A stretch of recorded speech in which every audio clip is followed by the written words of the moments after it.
Science 2 July 2025 chapter wise solution of board exam. तो इस video में chapter wise solution of science 2 जुलाई 2025 का board exam का answers discuss करते हैं।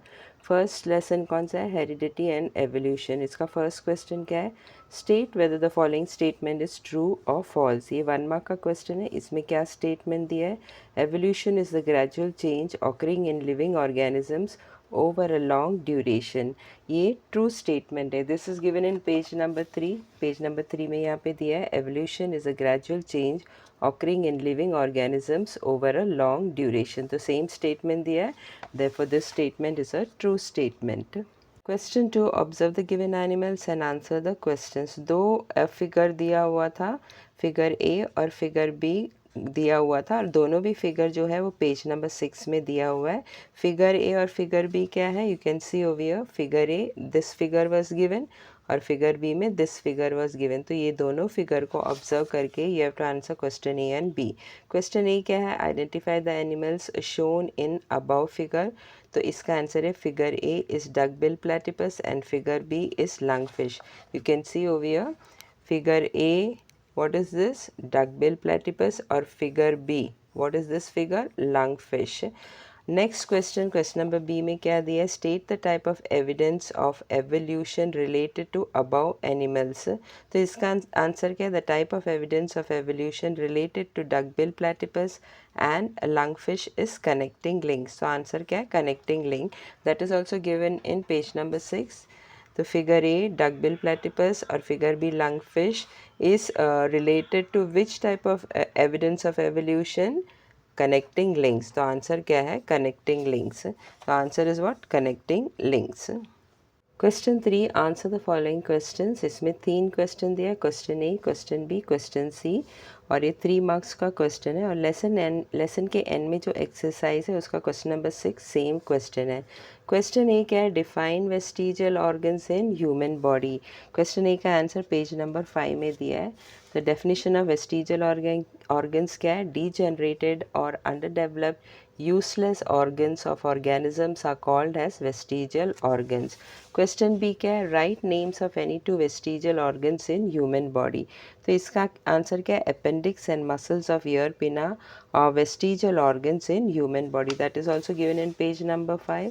Appendix is useless to human and muscles of ear pinna are also useless to human. तो ये दोनों appendix and muscles of ear pinna are vestigial organs in human body। Question number C क्या है? Write names of any two vestigial organs which are non-functional in human beings but functional in other organism। इसका answer जो है, C का answer जो है page number 5 में दिया हुआ है। So what is the answer? Appendix is useful and fully functional organ in ruminants and muscles of ear pinna are useful in monkeys for movement of ear pinna। तो answer क्या है? Appendix और muscles of ear पिना दोनों भी useless to human है। तो appendix is useful and fully functional organ in ruminants and muscles of ear pinna are useful in monkeys for movement of ear pinna. Next lesson, lesson number 2, life processes in living organisms part 1। इसका first question क्या है? Choose the correct alternative. इसमें क्या दिया है?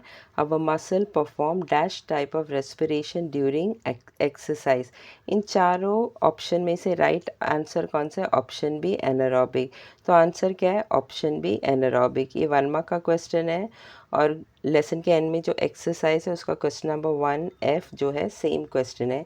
This is given in page number 15। You can see over here, our muscles cell also perform anaerobic respiration while performing the exercise। तो answer क्या है? anaerobic। Question number 2, complete the chart. ये chart में empty boxes दिया हुआ है जिसे fill करना है। तो जहाँ जहाँ एम्प्टी बॉक्स था वहाँ मैंने रेड इंक से लिखा हुआ है आंसर, और इन लोग ने नंबरिंग भी दिया हुआ है एम्प्टी बॉक्स का। ये ए है, और ये क्वेश्चन बी है, ये सी है, और ये डी है, और ये ई है, और ये एफ है। तो यहाँ पे क्या आएगा? Fatty acids. यहाँ पे क्या आएगा? Amino acids. यहाँ पे आएगा पायरोविक एसिड। यहाँ पे आएगा एसिटाइल कोएंजाइम ए, और यहाँ पे आएगा क्रेब्स साइकिल और लास्ट वाले बॉक्स में आएगा CO2 plus H2O plus energy. Since उन लोग ने नंबरिंग ABCD दिया हुआ है तो we have to write the answer also. A क्या है? Fatty acid, A is what? Fatty acid. और बी क्या है? एमिनो एसिड, तो B is amino acids. C क्या है? Pyruvic acid, C is pyruvic acid. D क्या है? Acetyl coenzyme A, so what is D? Acetyl coenzyme A. E क्या है? क्रेब्स साइकिल, तो E is what? Krebs cycle. F is what? CO2 plus H2O plus energy, so you have to write over here F is what? CO2 plus H2O plus energy. So you have to write this in the answer और box भी fill कर देना. Now this chart is given in page number 15, तो page number 15 से ये chart लिया हुआ है. सो ए क्या था? फैटी एसिड्स, बी क्या था? एमिनो एसिड्स, सी क्या था? पायरोविक एसिड, डी क्या था? एसिटाइल कोएंजाइम ए, ई क्या था? क्रेब्स साइकिल और एफ क्या था? CO2 plus H2O plus energy. Question number 3, give reason. इसमें क्या दिया? Fibres are one of the important nutrients. ये 2 मार्क का क्वेश्चन है और लेसन के एंड में जो एक्सरसाइज है उसका क्वेश्चन नंबर 4 भी सेम क्वेश्चन है और इसका आंसर जो है टेक्स्ट बुक का पेज नंबर 17 में मिलेगा. तो आंसर क्या है? You have to write from here. Fibers are also essential nutrients. In fact, we cannot digest the fibers. However, they help in the digestion of other substances and digestion of undigested substance. We obtain the fibers from leafy vegetables, fruits, cereals, etc. Next lesson, lesson number 3, life processes in living organisms part 2. इसका first question क्या है? Right the name of any one sexual disease. ये 1 mark का question है और lesson के end में जो एक्सरसाइज है उसका question number 7D same question है. तो आंसर क्या है? Syphilis. This is given in page number 34. Page number 34 में दिया है सिफिलिस. यहाँ पे 2 डिजीज़ का नाम दिया है, कौन सा भी एक लिख सकता है. So I have written answer syphilis. तो आंसर क्या है? Syphilis. Question number 2, fill in the box with proper word. यहाँ पे इस बॉक्स में क्या लिखा है? Asexual reproduction in multi cellular organisms. इसका 2 एग्जाम्पल लिखना है. ये एम्प्टी बॉक्स है, जो भी मैंने रेडिंग से लिखा हुआ है वो आंसर है. तो यहाँ पे आई हैव रिटन फ्रैगमेंटेशन और यहाँ पे budding. This is given in page number 24 and 25. तो asexual reproduction in multi cellular organisms में क्या क्या आता है? फ्रैगमेंटेशन, रीजेनरेशन, फिर नेक्स्ट पेज में दिया हुआ है budding, 4th one is vegetative propagation and 5th one is spore formation. इन पांचों में से कोई भी 2 यहाँ पे फिल कर सकते हैं. Question number 3, distinguish between sexual reproduction and asexual reproduction. ये 3 मार्क्स का क्वेश्चन है और ये लेसन के एंड में जो एक्सरसाइज है उसका क्वेश्चन नंबर 1 सेम क्वेश्चन है. The difference between sexual reproduction and asexual reproduction. First point, male and female parent are necessary for sexual reproduction और यहाँ पे आएगा this is uniparental reproduction. Second point, this reproduction occurs with the help of mitosis and meiosis और यहाँ पे आएगा this reproduction occurs with the help of mitosis only. Third one क्या है? New individual formed by this method is genetically different from parents और यहाँ पे आएगा new individual form by this method is genetically identical with parents.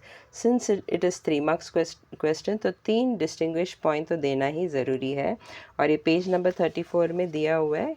Complete the following chart में दिया हुआ है difference between asexual reproduction and sexual reproduction. So यहाँ पे 5 पॉइंट दिया है, इसमें से कोई भी 3 points you can write it down. Lesson number 4, environmental management. First question, choose the correct alternative. इसमें क्या दिया? Dash of West Bengal is reserve for tigers. इन चारों ऑप्शन में से राइट आंसर कौन सा है? Option D, Sundarban national park. तो आंसर क्या है? Option D, Sundarban national park. ये 1 मार्क का क्वेश्चन है और ये पेज नंबर 44 में दिया हुआ है. यहाँ पे Sundarban sanctuary of West Bengal is reserve for tigers. तो आंसर क्या है? Sundarban national park.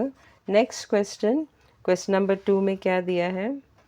Complete the following chart explaining my role in environmental conservation. ये 5 मार्क्स का क्वेश्चन है.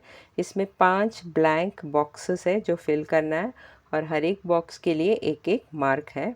यहाँ पे क्या दिया है? My role in environmental conservation और एक बॉक्स ऑलरेडी फिल था, वो क्या था? कंजर्वेशन. तो सेकेंड में क्या आएगा? कंट्रोल. थर्ड में क्या आएगा? प्रोडक्शन. फोर्थ में क्या आएगा? अवेयरनेस. फिफ्थ में क्या आएगा? प्रिवेंशन और सिक्स में आएगा preservation. This is also given in page number 44. You can see over here page number 44 में दिया हुआ है my role in environment. First one was already given conservation, तो सेकेंड में क्या आएगा कंट्रोल, थर्ड में क्या आएगा प्रोडक्शन, फोर्थ में क्या आएगा अवेयरनेस, फिफ्थ में क्या आएगा प्रिवेंशन और सिक्स्थ है preservation. Lesson number 5 towards green energy. First question, fill in the box with proper word. ये 1 मार्क का क्वेश्चन है। यहाँ पे 3 बॉक्स है, 2 बॉक्स में ऑलरेडी फिल किया हुआ है काइनेटिक एनर्जी इन विंड और यहाँ पे इलेक्ट्रिक एनर्जी। ये एम्प्टी बॉक्स था जो मैंने रेड इंक में लिखा हुआ है। तो यहाँ पे क्या आएगा काइनेटिक एनर्जी इन टर्बाइन, इसके लिए 1 मार्क है। और ये पेज नंबर 55 में दिया हुआ है, you can see in page number 55 kinetic energy in wind दिया था और इलेक्ट्रिक एनर्जी दिया हुआ था। तो एम्प्टी बॉक्स में क्या आएगा kinetic energy in turbine. Question 2, complete the following flow chart. ये 3 मार्क्स का क्वेश्चन है, इसमें 2 क्वेश्चन है, क्वेश्चन ए और क्वेश्चन बी। क्वेश्चन ए में क्या पूछा है, generation of electrical energy using thermal energy. तो ये फ्लो चार्ट में 3 बॉक्स ऑलरेडी फिल किया हुआ है, 3 एम्प्टी बॉक्स है, ब्लैंक बॉक्सेस है जहाँ पे मैंने रेड इंक से आंसर लिखा हुआ है। तो यहाँ पे क्या लिखा है फ्यूल कोल और जनरेटर और इलेक्ट्रिकल एनर्जी, ये 3 बॉक्स दिया हुआ था। तो यहाँ पे क्या आएगा boiler for conversion of water to steam, next में आएगा स्टीम टर्बाइन और यहाँ पे आएगा system for converting steam back to water. This is given in page number 48 में दिया हुआ है flow chart showing generation of electrical energy using thermal energy. तो फ्यूल कोल दिया हुआ था, जनरेटर दिया था, इलेक्ट्रिकल एनर्जी दिया था। तो इस बॉक्स में क्या आएगा boiler for conversion of water to steam, इसमें आएगा स्टीम टर्बाइन और इस बॉक्स में आंसर आएगा system for converting steam back to water. Next question number B में क्या दिया है, energy transformation in thermal power plant. तो energy transformation in thermal power plant में फर्स्ट और लास्ट दिया हुआ था केमिकल एनर्जी इन कोल और यहाँ पे क्या दिया है इलेक्ट्रिकल एनर्जी। और ये 3 बॉक्स फिल करना था जो ब्लैंक था, जो मैंने रेड इंक से लिखा हुआ है। तो यहाँ पे क्या आएगा थर्मल एनर्जी, यहाँ पे क्या आएगा काइनेटिक एनर्जी इन स्टीम और यहाँ पे क्या आएगा kinetic energy in turbine. This is given in page number 49, you can see over here energy transformation in thermal power plant. First और लास्ट दिया हुआ था, फर्स्ट में क्या दिया था केमिकल एनर्जी इन कोल और लास्ट में क्या दिया था इलेक्ट्रिकल एनर्जी। तो इस बॉक्स में आएगा थर्मल एनर्जी, इस बॉक्स का आंसर रहेगा काइनेटिक एनर्जी इन स्टीम और इस बॉक्स का आंसर रहेगा kinetic energy in turbine. Total 6 empty boxes था क्वेश्चन ए और क्वेश्चन बी का, दोनों भी मिला के टोटल कितना बॉक्सेस था एम्प्टी बॉक्सेस ब्लैंक बॉक्सेस 1 2 3 4 5 6, हर एक बॉक्स के लिए कितना है आधा मार्क है, टोटल इसका कितना है 3 marks. Lesson number 6 animal classification, इसका फर्स्ट क्वेश्चन है choose the correct alternative. Question क्या दिया, which of the following animal can regenerate it's broken body part. तो आंसर है ऑप्शन डी स्टारफिश। तो ये चारों ऑप्शन में से करेक्ट आंसर कौन सा है, ऑप्शन डी स्टारफिश। तो answer is option D starfish. ये 1 मार्क का क्वेश्चन है। This is given in page number 71, you can see in phylum Echinodermata का एक कैरेक्टरिस्टिक क्या है, these animals have good ability of regeneration और इसमें एग्जाम्पल में स्टारफिश दिया है, यानी starfish have good ability of regeneration. बाकी 3 जो है कॉकरोच, फ्रॉग और sparrow, they can not regenerate it's broken body part. तो आंसर क्या है, option D starfish. Question number 2, observe the following picture, right the answers of the following question. तो 2 picture दिया था, one was this picture that is figure A और figure B ये picture दिया हुआ था और ये दोनों पिक्चर को ऑब्जर्व करके you have to answer question A B and C. Total marks इसका कितना है 5 मार्क्स।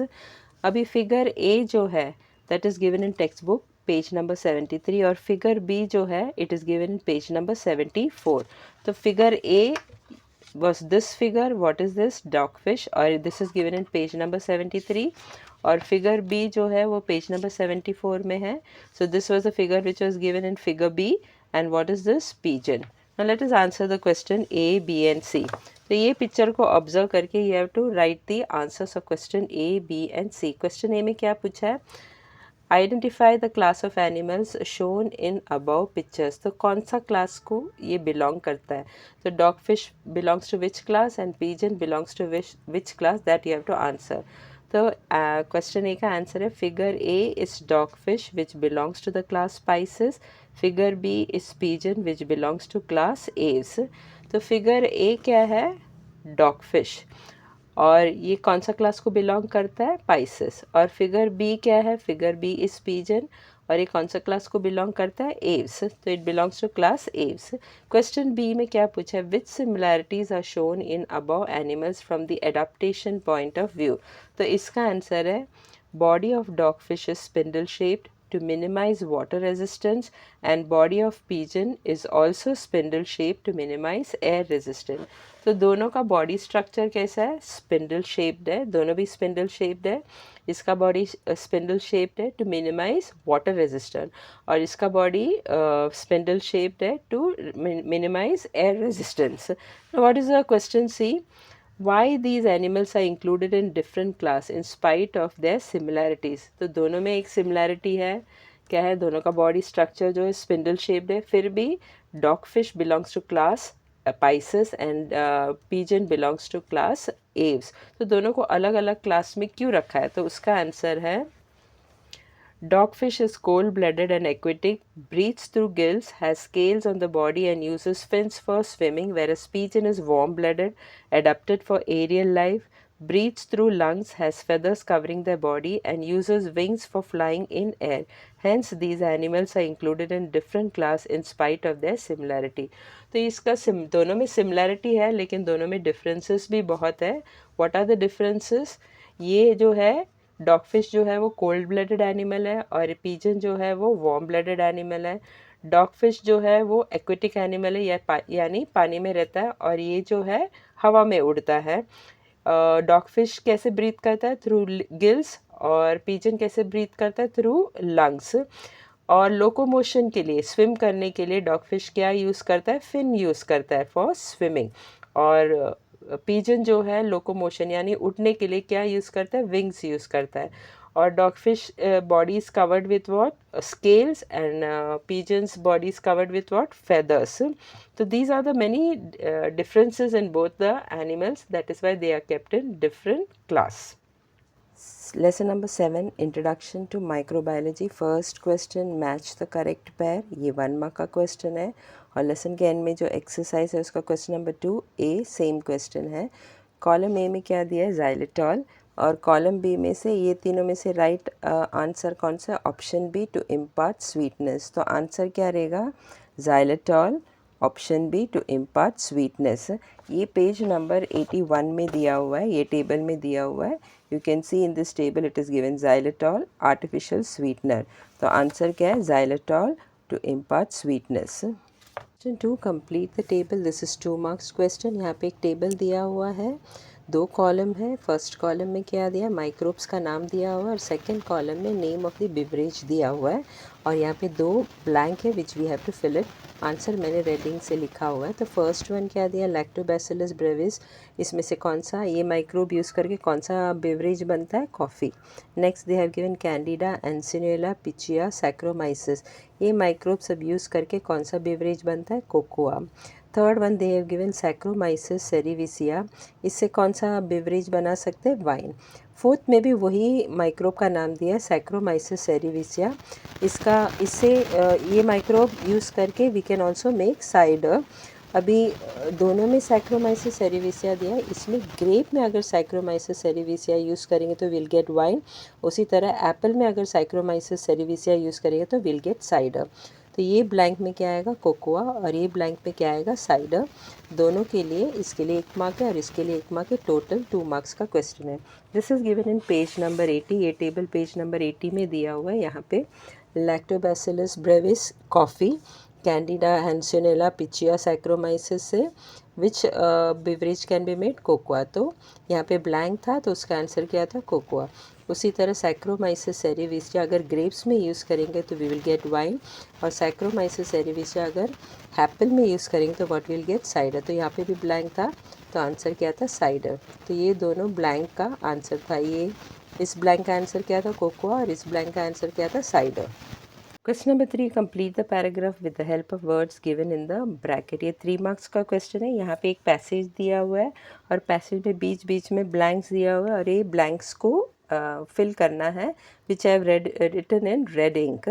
और ये जो ब्लैंक्स में क्या वर्ड्स फिल करना है उसका हिंट ब्रैकेट में दिया हुआ है। ब्रैकेट में सम वर्ड्स आर गिवन, वहाँ से सिलेक्ट करके इसे फिल करना है। Cheese is produced on large scale from the abundantly available dash. तो फर्स्ट ब्लैंक में क्या आएगा? Cow. abundantly available cow milk all over the world. First chemical and dash, तो second blank में क्या आएगा? Microbiological. Chemical and microbiological tests of milk are performed. Some colors and microbes like lactobacillus lactis dash, तो इस dash में क्या आएगा? Lactobacillus cremoris, Lactobacillus cremoris and Streptococcus thermophilus are mixed with milk. It imparts sourness to the milk. After this, to impart the dense texture, whey needs to be removed. Second para में you can see, second para में क्या दिया है? An enzyme dash obtain. इसमें क्या आएगा? rennet. तो rennet यहाँ पे दिया हुआ है. From alimentary canal of cattle was being traditionally used earlier. However, an enzyme dash obtained. तो यहाँ पे क्या आएगा? protease. You can see here protease is given. Protease obtained from fungi is used at present to produce dash cheese. तो last blank में क्या आएगा? Vegetarian which is given over here, vegetarian cheese. तो आंसर क्या है last blank का? Vegetarian. ये passage जो है दोनों भी paragraph it is taken from page number 78 से लिया हुआ है. Cheese is produce on large scale from abundantly available cow milk से लेके सेकेंड पैरा का वेजिटेरियन चीज़ तक. तो ये दोनों पैराग्राफ दिया हुआ है पैसेज में. तो यहाँ से लेके वेजिटेरियन चीज़ तक है आंसर. तो you can see the blanks का जो वर्ड्स है वो यहाँ से मिल जाएगा. You can see from here. Lesson number 8 cell biology and biotechnology. इसका first question choose the correct alternative. इसमें क्या दिया है? Government of India has encouraged the dash for improving the productivity by launching NKM-16. ये चारों option में से right answer कौन सा? Option C, pisciculture. ये 1 मार्क का क्वेश्चन था और लेसन के एंड में जो एक्सरसाइज है उसका question number 1D same question है. तो आंसर क्या है? Option C, pisciculture. This is given in page number 97. Government of India has vowed to increase the production by encouraging the people for pisciculture by launching the program Neel Kranti Mission 2016, जिसे in short is written as what? NKM-16. तो answer क्या है? pisciculture. So what is the answer? Option C, pisciculture. Next question. Give scientific reason. ये 2 mark का question है. Some of the organs in human body are most valuable. ये same question lesson के end में जो exercise है उसका question number 5C same question है. इसका आंसर क्या है? First point, various organs in the human body either become less efficient or completely functionless due to aging, accidents, infections, disorders, etc. Second point, life of such person becomes difficult or even fatal. Third point, if a person gets the necessary organs under such condition, its life can be saved.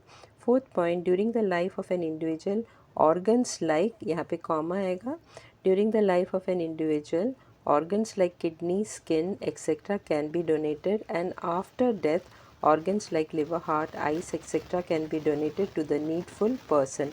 फिर उसके बाद question का last point, hence some of the body organs in human body are valuable. Question 3, write a short note on the importance of medicinal plants. ये 3 marks का question है.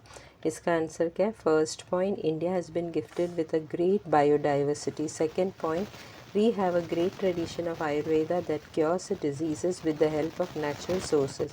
Third point, for example, Adulsa is used for treating cough. Fourth point, medicinal plants like ashwagandha reduces stress and anxiety and improves the quality and duration of sleep. Fifth point, Tulsi, known as holy basil, helps in digestion and regulates blood sugar. Last point, medicinal plants have commercial application for the synthesis of drugs and cosmetic products.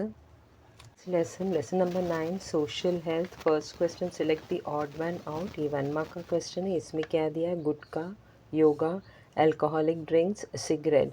तो इसमें odd one out कौन सा है? Yoga. Yoga is the odd one out. Why? क्योंकि gutkha, alcoholic drinks और cigarette जो है वो हार्मफुल फॉर हेल्थ है, लेकिन yoga is good for health. Question 2, give 2 examples of each. इसमें 2 क्वेश्चन है. दोनों मिला के कितना मार्क्स है? 2 मार्क्स है, यानी हर एक क्वेश्चन के लिए 1-1 मार्क है. फर्स्ट क्वेश्चन नंबर ए क्या है, physical problems arising due to excessive use of mobile phones. ये लेसन के एंड में जो एक्सरसाइज है उस क्वेश्चन नंबर 5 सी सेम है। तो इसका आंसर क्या है, physical problems arising due to excessive use of mobile phones are, first one is tiredness, second one is headache. This is given in page number 104. Various physical problems like tiredness, headache, insomnia, forgetfulness, tinnitus, joint pains and problems in vision may arise due to radiation of cell phones. यहाँ बहुत सारा examples है, कोई भी दो लिख सकता है. I have written tiredness and headache. Next one, question B क्या है, activities under the jurisdiction of cyber crime laws. इसका आंसर क्या है, activities under the jurisdiction of cyber crime laws are, first one is hacking of information, second one is video piracy. This is given in page number 105. यहाँ बहुत सारा example है. The easiest one is this hacking of information और दूसरा क्या है, video piracy. Question 3, explain the importance of good communication with others. ये 3 marks का क्वेश्चन है और लेसन के एंड में जो एक्सरसाइज है उसका question number 2D same question है. आंसर क्या है, establishing communication with others like friends, peers, cousins, teachers and more importantly with parents, expressing our feelings with near and dear ones helps to relieve the stress. Second point है, communication also helps to build healthy relationship. Third point है, good communication with others can help us establish harmonious relationships with others in the society. Lesson number 10, disaster management. इसका first question, choose the correct alternative, जो 1 mark का है. Question में क्या दिया है, at the district level dash is responsible for disaster management and implementation of rehabilitation schemes. तो इन चारों ऑप्शन में से राइट आंसर कौन सा है, ऑप्शन ए कलेक्टर. तो answer is what, option A collector. Option A collector. और ये पेज नंबर 115 में दिया है, 115 में. डिस्ट्रिक्ट डिज़ास्टर मैनेजमेंट अथॉरिटी कौन करता है, कलेक्टर. तो आंसर क्या है, collector. Question number 2, right any 2 objectives of disaster management. ये 2 मार्क का क्वेश्चन है और लेसन के एंड में जो एक्सरसाइज है उसका question number 3C same question है. उसका आंसर जो है पेज नंबर 113 में दिया है, टेक्स्ट बुक का पेज नंबर 113 का आंसर यहाँ पे दिया है, ऑब्जेक्टिव ऑफ डिज़ास्टर मैनेजमेंट. इसमें 5 दिया है but here they have asked only 2 objective. तो इन पाँचों में से कोई भी 2 objectives you can write down.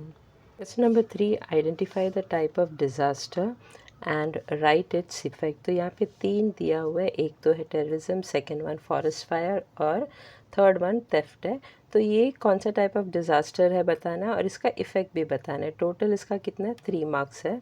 First one क्या था, टेररिज्म. तो आंसर ए टेररिज्म का क्या है, ये मैन मेड डिज़ास्टर है. That you can see over here, page number 110 में दिया हुआ है.